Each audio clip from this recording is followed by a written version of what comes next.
the world's most popular animals are in more danger than we realize, according to a new study.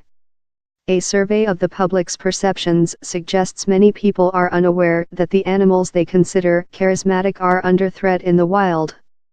These include lions, elephants, tigers, and other animals which frequently appear in branding and advertising. Researchers suspect the animals' media ubiquity may lead people to think they are prospering in the wild. The findings were published by an international team of scientists in PLOS Biology. The notion of charismatic species has cropped up recently in conservation biology, explains Dr. Frank Courchamp, the study's lead author. There is a regular claim that the most charismatic species are diverting most of the time and resources in conservation.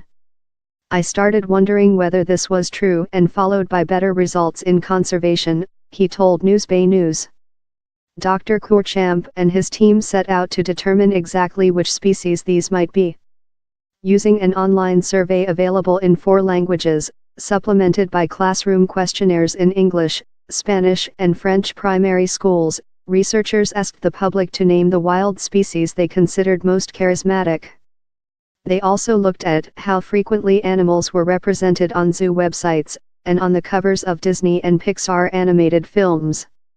Additionally, the team had volunteers in France catalog their encounters with virtual populations of the 10 animals over the period of a week.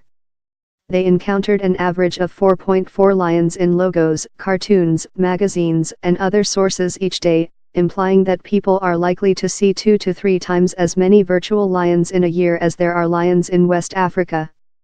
Dr. Courchamp thinks this may have a subconscious impact, though there is no direct evidence as of yet. Mostly I think, because people see giraffes and lions every day of their life, they unconsciously think they are in abundance, he said. Despite their abundant media representation, 9 of the animals on the list are classed as vulnerable, endangered or critically endangered on the International Union for the Conservation of Nature, IUCN, Red List. When researchers asked survey participants whether they thought these animals were endangered, explaining that they were not using IUCN terminology, they were surprised by the results. Almost half of respondents thought that critically endangered gorillas were not under threat. But conservation biologist Dr. Sarah Durant cautions that this doesn't yet establish a causal relationship between seeing the species frequently in society and whether that relates to our biased perception of their endangerment. Other factors may influence people's understanding of a species' status, and their participation in conservation efforts. We don't know that much about the psychology behind conservation. It's a very new field. I think a lot of people often feel overwhelmed as well, because the problems are so huge, added the Zoological Society of London researcher, who was not involved in the study. It would be an interesting area for further research, she said.